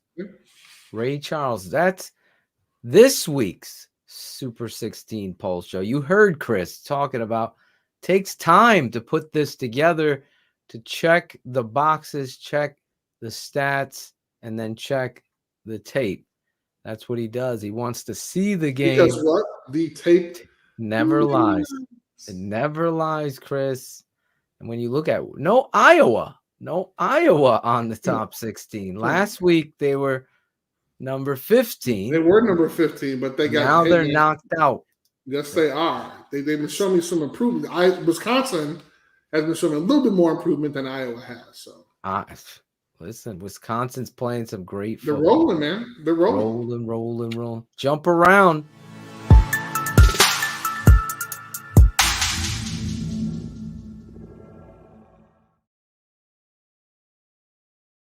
Which I do have to say, if you've never been to Camp Randall when they do jump around, that is probably Dick Stanfield. Bullets, awesome. Dick Stanfield was the O-line coach for Chicago. Thank you very much. That was a good call. That was a good call. Love it. He's the best. All right, so this is in no particular order because one of the games I'm going to start off first is going to be the Harvard-Yale game. Now, there's a history on this one, Phil, that goes way back like 100,000 years and stuff like that. But they were the guys that were rolling way back in the day. Oh yeah. And we got Walter Camp at Yale, who I think won like 30,000 national championships. I mean, it's crazy how many national championships he won at Yale. But that was one of the kind of the cool games that I'm going to be watching. That I got certain games I watch for during the year. That's one of them. I try to go to that. I haven't been to the Yale-Harvard game. Okay. Which I would say in about 8-9 years. But it is something to be experienced. That Army-Navy, unbelievable. The rivalry and the pageantry, the pride, like it matters. We talk about Bears-Packers, and you got a quarterback saying, I own you. In these houses, these games go down, kicking, fighting, clawing, scratching. It really does matter. And to Chris's point that he was saying with Mr. Fortuna tonight, you know, the reason why he likes the college game more so than the pros, you know, everything's on the line for these kids, and they play with that each and every time. And for somebody that's been in the pro locker room, you know, it's up to the coach sometimes to make sure he's getting the most out of his players because they're getting paid and because there's so many distractions, even now, more so than ever, with social media and video games and all of this stuff with COVID. So it's hard. That's why you really look at the Steelers with 3 coaches since 1969. Thank you, Rick. That And is the point. again, also Rick is also a veteran too, so that's why he was saying Go Army. There we go. Has Because it's Rick all over. been? Apparently, Rick doesn't have anything to do tonight. So I've been to 4 Army Navy games. Oh wow! I've never been to any. Me and you have to go together. Well, we have to go to Harvard, Yale. I literally have teared up every time. Really? It is so emotional. They do the silent walkout. It's like, holy, not a peep. You don't hear a freaking, and all you hear is the feet on the turf or the grass, like, and they stand there for silence for all of the veterans that have passed and sacrificed their lives. Dude, I'm getting the chills right now, man. That's crazy. Bro, it is serious. And then they walk up, get into their seats, and for the whole game, the commercials on the screen are going back dissing each other through the whole game. So Navy will go taking shots at Army. Nice. And Army goes taking shots at Navy. And then the mascots are going back and forth trying to steal each other's things. They have the trophies there. It's nice. Got to be seen. You have to go see that. And the game itself, I mean, you only got to go through the history. It's just like everything on the line for these guys. Everything. This is it. This is their last game of football they'll ever play for most of them. And it's like, absolutely, it is a war. Absolutely, it is a war. I'm telling you, if you love the game of football, like I know you do, in college, Army, Navy's got to move all the way up, even over Oklahoma, Texas, because it's an amazing thing. It is. There's my little rant. Sounds like a date, man. We're gonna have to get out there sometime. Dude, I'll go this year if you want to go. That's how much I love it. There you go. Let's see. All right, so and again, this is not in any particular order, but I want to see the Cincinnati SMU game because this is something that's going to really kind of put them apart. And again, I don't want folks thinking I'm bashing Cincinnati by any means, because I jumped on a bandwagon, man. After that Notre Dame win, I was in, man. But then all of a sudden, they start to they only beat Tulsa by like a touchdown or something like that, and then that Navy thing. I mean, come on, man. So I got to be real, right? All right. So then after that, we get to the Alabama-Arkansas, which that's actually be a close game, and Oregon-Utah special game. But you know what game I'm saving for last is going to be Ohio State, Michigan State. So that's the one I think is going to be. Oh yeah, that's set your television timer, whatever, your Apple Watch, whatever you got. Your Roku. Michigan State, your Roku TV stream. Michigan State, Ohio State. That's the game of the weekend, in my opinion, as well. Absolutely. I'm definitely keeping. I have a weird feeling that SMU is going to do better than anybody believes.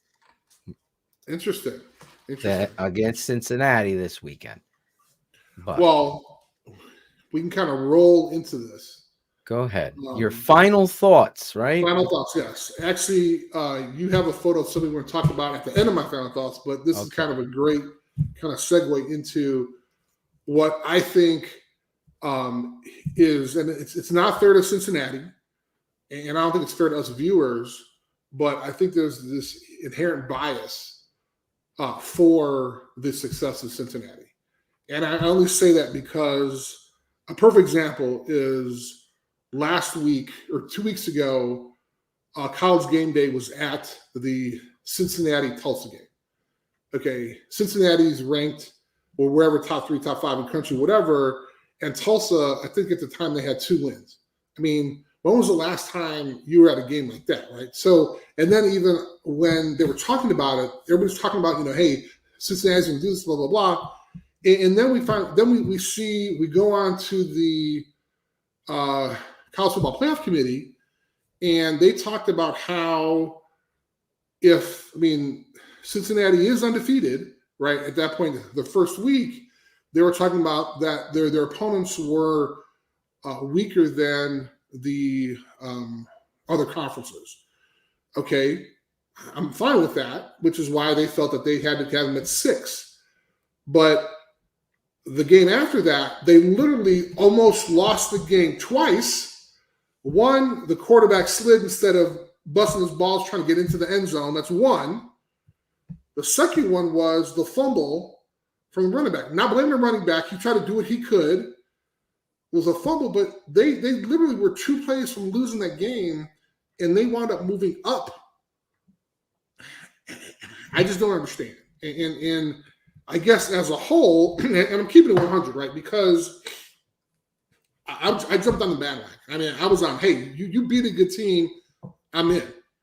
But I think what we're seeing, though, everybody's like, well, hey, Cincinnati's or Tulsa's this, Navy's this. Well, what we're seeing, and this is what I was telling a couple of my buddies, don't be shocked. Cincinnati belongs in the American, right? Because these are the opponents they face on a weekly basis. This is the true. These are their opponents.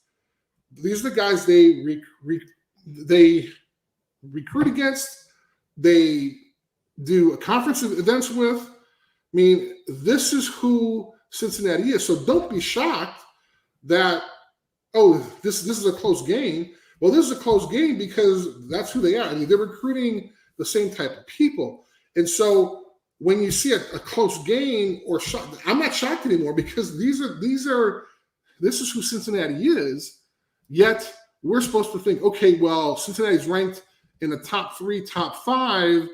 They need to be dominating them. And it's like, well, wait a minute. They're not used to dominating people they see on the regular anyway. Now, if they were dominating Notre Dame on a yearly basis, absolutely. They don't play them all the time.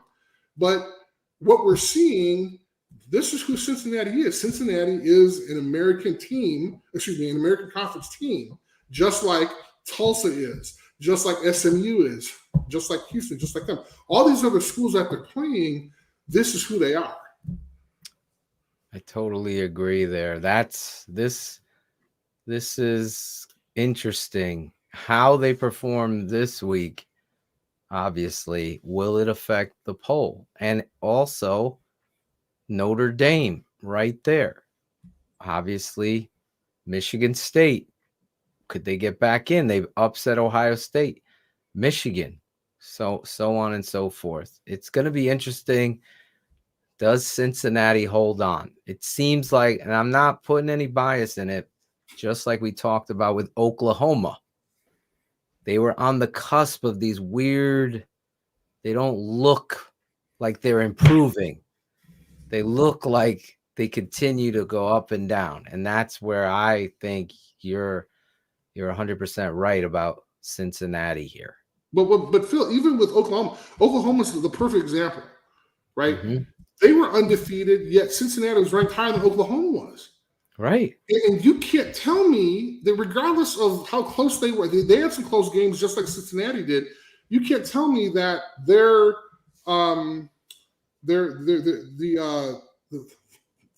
strength of schedule was stronger than Oklahoma's. Are you kidding me? No. Yet there's this bias of, hey, we have to get Cincinnati in because everybody's talking about it. Everybody's complaining. They're going to be in the Big 12 in a couple years.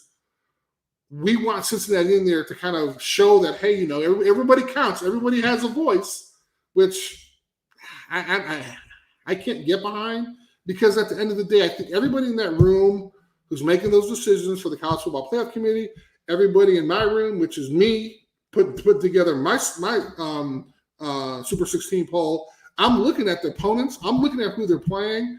And I realized, and I just had this epiphany last couple of weeks, that we shouldn't be judging Cincinnati on Power 5 teams, the way Power 5s are performing. We need to judge them as a group of 5 team. And when you start doing that, this is what happens. So they beat a a South Florida team, they're going into the fourth quarter with them by 10 points. This is who they are.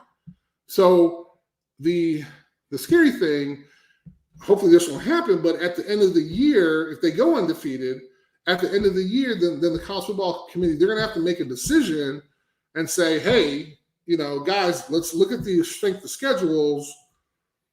I mean, how many 2-7 teams can a team play to keep moving up? So that's kind of my rant. The second part of that is we have, unfortunately, Clyde Emmerich, who was the strength conditioning coach for the Chicago Bears, passed away this week. And a lot of folks have been saying some great things about him. He was a great guy.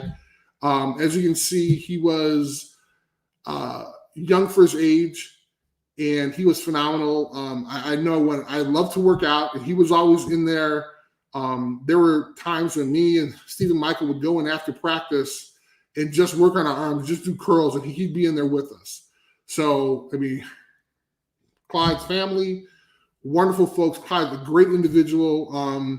He was old school, so I loved him. So when I got there, I was one of his favorites because that's all I did was lift weights, and he was excited about the fact that I kind of came in there and really kind of listened to what he said, learned a lot, and he is definitely going to be missed. So those folks who might not have known him, great guy, and literally was the longest employee that the Bears had, I think, at 50 years. So that was amazing. Once again, another incredible show by Chris Zorich right here on TTNL, the Tape Never Lies Network.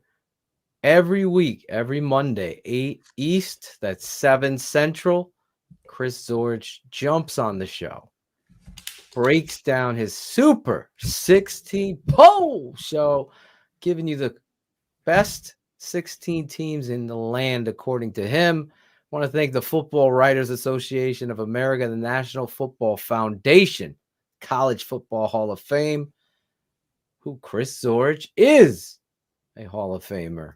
Look at this.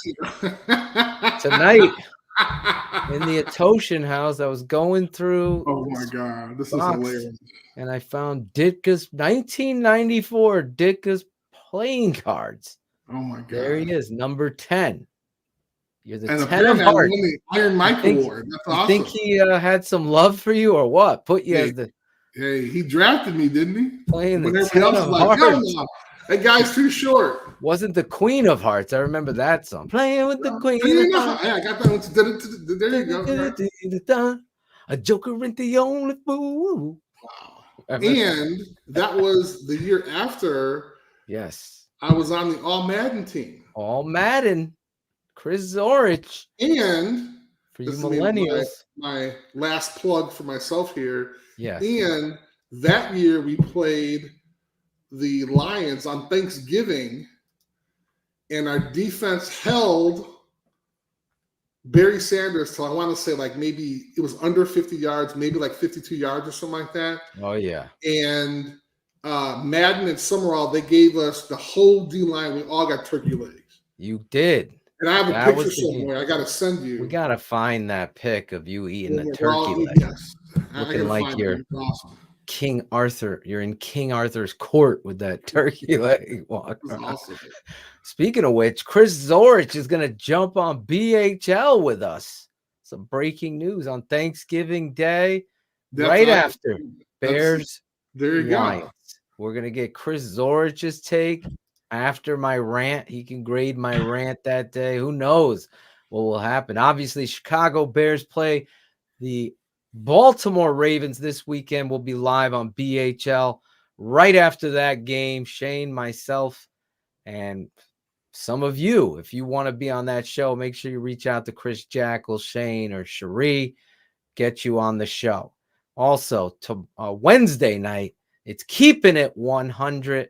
We'll be having former Bears center Olin Kreutz, who's up for the Hall of Fame, on the show talking about this Chicago Bears offensive line, the coach, etc., etc. We'll also be live tomorrow night in the Fantasy One Up podcast and become a patron. Zorich, my dad wants you on the show with us one Saturday. Here we go. It's got to be early, like early. 10 It's in got the to be morning. like, maybe like 6 because it's got to be before game day, man. Hey, you got 1 hour to give, I'll tell you. We're going to be breaking down some defensive tackles at some point. Or we can always save you till when the college season's over if you want.